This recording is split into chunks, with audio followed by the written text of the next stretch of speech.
Thank you sir.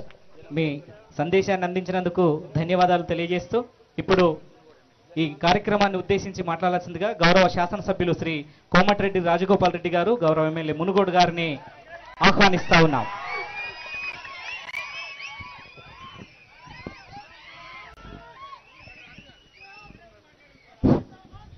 ఈరోజు సమీకృత collectorate కార్యాలయంలో నిర్మించనున్న అదనపు బ్లాక్ శంకుస్థాపన కార్యక్రమానికి సోదరులు ఆర్ఎన్బి శాఖ మంత్రుల వారు కోమటిరెడ్డి వెంకటరెడ్డి గారికి, ఈ సమావేశానికి అధ్యక్షత వహిస్తున్న సోదరునికి, అదేవిధంగా సీనియర్ కాంగ్రెస్ నాయకులు సోదరులు నీటిపారుదల శాఖ మంత్రులు ఉత్తమ్ కుమార్ రెడ్డి గారికి, సోదరులు యువకుడు నల్లగొండ జిల్లా పార్లమెంట్ సభ్యులు రఘువీరెడ్డి గారికి, మరో సోదరుడు మరో యువకుడు మా భువనగిరి పార్లమెంట్ సభ్యుడు చామల కిరణ్ కుమార్ రెడ్డి గారికి, నూతనంగా ఎన్నికైన శాసనమండలి సభ్యులు జిల్లా కాంగ్రెస్ ప్రెసిడెంట్ ఎమ్మెల్సీ శంకర్ నాయక్ గారికి, మరో ఎమ్మెల్సీ సిపిఐ పార్టీ తరఫున ఈ మధ్యనే ఎన్నికైన సోదరు నెల్లికంటి సత్యం గారికి, అదేవిధంగా ఐలయ్య విప్పు గారికి, బాలు నాయక్ గారికి,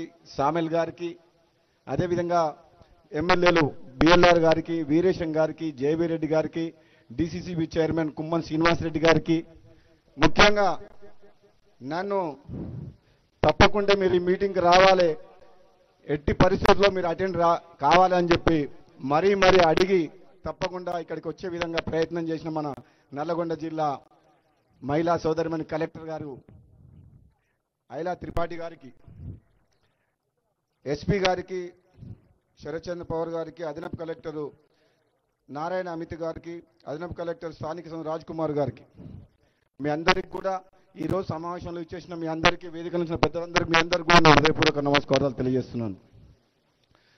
చాలా సమయమైంది కాబట్టి సోదరులు మంత్రివర్యులు ఇద్దరు మాట్లాడాల్సిన ఉంది కాబట్టి ఎక్కువ సమయం తీసుకోకుండా, ఇది అఫీషియల్ ప్రోగ్రాం కాబట్టి నూతనంగా కలెక్టరేట్ నిర్మించుకుంటున్నందుకు మీ అందరికీ కూడా నా అభినందనలు శుభాకాంక్షలు తెలియజేస్తూ, అభివృద్ధి 10 ఏళ్ల కాలంలో తెలంగాణ వచ్చిన తర్వాత ప్రజలందరూ ఎంతో ఆశతోటి హైదరాబాద్తో కూడిన తెలంగాణ వస్తే అభివృద్ధితో పాటు సంక్షేమంతో పాటు మా బతుకులు బాగుపడతాయని చెప్పి ఏదైతే తెలంగాణ ప్రజలు ఆశించినరో వాళ్ళకి నిరాశ మిగిలింది. ముఖ్యంగా నల్లగొండ జిల్లా విషయంలో మాత్రం బీఆర్ఎస్ పార్టీ ప్రభుత్వ హయాంలో ప్రాజెక్టులను నిర్లక్ష్యం చేయడమే కాక ఇక్కడ అభివృద్ధి కూడా కుంటుపడ్డది. ఇప్పుడున్న సమయంలో కాంగ్రెస్ పార్టీ వచ్చిన తర్వాత సోదరు వెంకటరెడ్డి గారు కానీ, మన ఇరిగేషన్ మినిస్టర్ ఉత్తమ్ కుమార్ రెడ్డి గారు కానీ పూర్తి అవగాహన ఉన్న మనుషులు. గతంలో మంత్రులు పనిచేసినామని చెప్పుకుంటారు కానీ ఈ జిల్లాలో ఉదయ సముద్రం కానీ, బ్రాహ్మణ వెల్లులు కానీ, సొరంగ మార్గం కానీ, డిండి లిఫ్ట్ ఇరిగేషన్ కానీ ఎక్కడ కూడా పని జరగలే, రైతులకు మేలు జరగలే. ఈ ప్రభుత్వం వచ్చిన తర్వాత ఉత్తమ్ కుమార్ రెడ్డి గారు ఎంతో శ్రద్ధతోటి ఈ ప్రాజెక్టుల సమీక్షల్లో గంటల తరబడి, రోజుల తరబడి సమీక్షలు చేసి పూర్తి అవగాహన కల్పించుకొని ఈరోజు ఈ జిల్లా ప్రాజెక్టుల విషయంలో ముందుకు పోతున్న విషయం మనందరం కూడా గుర్తించాలి. నేను ఈరోజు చెప్తున్నా, నువ్వు మీటింగ్లు పెట్టుకుంటున్నావు, బీఆర్ఎస్ పార్టీ 100 కోట్ల అవినీతి సొమ్ముతోటి బస్సులను తీసుకుపోయి మీటింగ్ పెట్టి ఏదో మాట్లాడుతుండు. 10 ఏళ్ళు మీరు చేసిండ్రు, 16 నెలలు మేము వచ్చింది, ఇంకా సమయం ఉంది. ఇప్పుడిప్పుడే అభివృద్ధి మొదలవుతుంది. ఆగం చేసిన తెలంగాణని గాడిలో పెట్టే బాధ్యత ఈ కాంగ్రెస్ పార్టీ ముఖ్యమంత్రి రేవంత్ రెడ్డి గారి నాయకత్వంలో మీరందరూ కూడా కష్టపడుతున్నాం. మరి ఎందుకు ఆవేశంతో ఒక తెలంగాణలో కాంగ్రెస్ అభివృద్ధి చేయట్లేదని చెప్పి మాట్లాడుతున్నారు అర్థమవుతలేదు. కానీ ఒక్క మాట చెప్పగలుగుతున్నాం, కాంగ్రెస్ పార్టీ పేదల పార్టీ, ఈ దేశ స్వాతంత్ర్యం కోసం పోరాటం చేసిన పార్టీ, తెలంగాణ రాష్ట్రాన్ని ఇచ్చిన పార్టీ, బడుగు బలహీన వర్గాలకు ముఖ్యంగా రైతులకు అండగా ఉండే పార్టీ ఏదంటే కాంగ్రెస్ పార్టీ. ఈ కాంగ్రెస్ పార్టీ ద్వారానే పేదలకు న్యాయం జరుగుతుంది తప్పితే ఒక కుటుంబ పార్టీ ద్వారా ఎప్పటికి కూడా న్యాయం జరగదు. కాబట్టి సోదరులారా, ఏది ఏమైనా కానీ సోదరులు కోమటిరెడ్డి వెంకటరెడ్డి గారి నాయకత్వంలో, ఉత్తమ్ కుమార్ రెడ్డి గారి నాయకత్వంలో జిల్లాలో వెనుకబడిన అభివృద్ధిని కానీ, నిర్లక్ష్యంగా వదిలేసిన ప్రాజెక్టుల విషయంలో కానీ ముందుకు పోయే బాధ్యత మనది. మన అందరం కలిసికట్టుగా ఈ జిల్లాని ప్రతి ఎకరాకు సాగునీరు తీసుకొచ్చే విషయంలో కానీ, పేదలకు అండగా ఉండే విషయంలో కానీ, ఏ అభివృద్ధి విషయంలోనే సరే వెనుకడుగు వేసే ప్రసక్తి లేదు. అంత ముందుకున్న మంత్రి ఉన్నాడు, వాళ్లకు పదవులు ఉన్నాయి కానీ వాళ్ళ ముఖ్యమంత్రి దగ్గర మాట్లాడే ధైర్యం లేదు. మనకున్న మంత్రులు కేవలమే, కానీ ముఖ్యమంత్రి స్థాయి ఉన్న వాళ్ళిద్దరు కూడా ఉత్తమ్ కుమార్ రెడ్డి గారు కావచ్చు, కోమటిరెడ్డి వెంకటరెడ్డి గారు కావచ్చు, మామూలు నాయకులు కాదు. వెంకటరెడ్డి గారు తెలంగాణ కోసం మంత్రి పదవి త్యాగం చేసినంటే ఈ ప్రజల పట్ల, ఈ నల్లగొండ జిల్లా పట్ల, ఈ తెలంగాణ రాష్ట్రం పట్ల ఎంత కమిట్మెంట్ ఉన్నదో అర్థం చేసుకోవాలి. పదవుల కోసం పాకులాడే వ్యక్తి కాదు కోమటిరెడ్డి వెంకటరెడ్డి. తన పదవినే తృణప్రాయంగా వదిలేసిండు. ఆ రోజు తెలంగాణలో పిల్లలు చనిపోతుంటే కోమటిరెడ్డి వెంకటరెడ్డి గారు మంత్రి పదవిని వదిలేసినంటే మామూలు విషయం కాదు.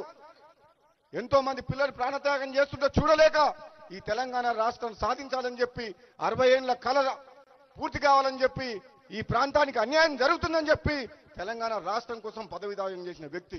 ఎవరో ఏదో మాట్లాడుతుర్రు. నిన్న మొన్న రాజకీయాలకు వచ్చిన వాళ్ళు, తెలిసి తెలవని అవగాహన లేని వ్యక్తులు, అది అన్ని మంచి పద్ధతి కాదు. ఒక వ్యక్తి అవతలి వ్యక్తి గురించి తెలుసుకొని వాళ్ళ త్యాగం ఏంది, వాళ్ళ కష్టమేంది, మానవత్వంతో, మంచితనంతో ఈ ప్రాంతం కోసం ఇన్నేళ్లుగా ఎట్లా కష్టపడుతుందో తెలుసుకొని మాట్లాడదు. కానీ నోరుంది కదా అని చెప్పి సోషల్ మీడియాలో కానీ ఏది పడితే అది పెట్టి కరెక్ట్ కాదు.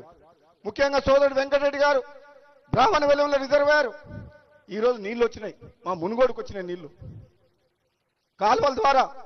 ఎంత సంతోషంగా ఉన్నారంటే ఉత్తమ్ కుమార్ రెడ్డి గారు మంత్రిగా వచ్చిన తర్వాత ఒక్క నిమిషం కూడా అసెంబ్లీలో కానీ బయట కానీ ఒక్క నిమిషం వేస్ట్ చేయకుండా ప్రాజెక్టుల గురించి పాటుపడుతున్న వ్యక్తి. అంటే మీకు కాంగ్రెస్ పార్టీకి మంచి పనులు చేస్తుంటే మీకంటే మీరు చేయలేని పనులు కాంగ్రెస్ పార్టీ ముఖ్యమంత్రి గారు కానీ, ఉత్తమ్ కుమార్ రెడ్డి గారు కానీ, వెంకటరెడ్డి గారు చేస్తుంటే మీకు మింగుడు పడతలేదు, కడుపు మండుతుంది. నేను చెప్పిన అసెంబ్లీలో కూడా మీకు ఒక్కరికే తెలివి ఉందని అనుకోకండి. మీరు ఒక్కరే పోరాటం చేస్తే తెలంగాణ రాలేదు. తెలంగాణ ఉద్యమంలో సకల జనులు ఉన్నారు, మేము ఉన్నాం. పార్లమెంట్ సభ్యునిగా నేను కొట్లాడినా ఎంతో మందిని కొట్లాడితే తెలంగాణ వచ్చింది. మీ యొక్క బీఆర్ఎస్ పార్టీ సొంతం కాదు తెలంగాణ, మీది కుటుంబ పార్టీ, ఇది మాది జాతీయ పార్టీ, పేదల పార్టీ. కాబట్టి సోదరులారా, ఏదో సోషల్ మీడియాలో కానీ అక్కడ కానీ ఏదో మాట్లాడుతున్నారు తప్పితే నిజంగా కాంగ్రెస్ పార్టీ మీద వ్యతిరేకత లేదు. వాళ్ళు క్రియేట్ చేస్తున్నారు. ప్రజలు కేసీఆర్ని కోరుకుంటున్నారంట, నవ్వుతున్నారు ప్రజలు. ఎవరు కోరుకుంటున్నారు? మరి కోరుకుంటే నేను ఫామ్ హౌస్లో ఎందుకు కూర్చోబెట్టిండ్రు? నేను ఎందుకు కోరగొట్టిండ్రు?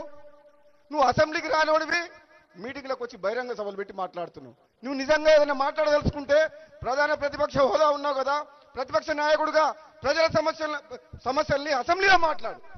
మాకు ఆ సలహాలు ఈ సూచనలు తప్పు చేస్తే మమ్మల్ని అడుగు, మేము చెప్తాం. మీరు మాట్లాడుతూ మీరు చేసిన నిర్వాహకం ఏంది, మీరు చేసిన అప్పులేంది, మీరు కట్టిన ప్రాజెక్టులు ఎట్లా కూలిపోయినాయి, ఈ రాష్ట్రాన్ని సర్వనాశనం చేసింది ఎట్లా చేసిన మేము చెప్తాం అసెంబ్లీ సాక్షిగా.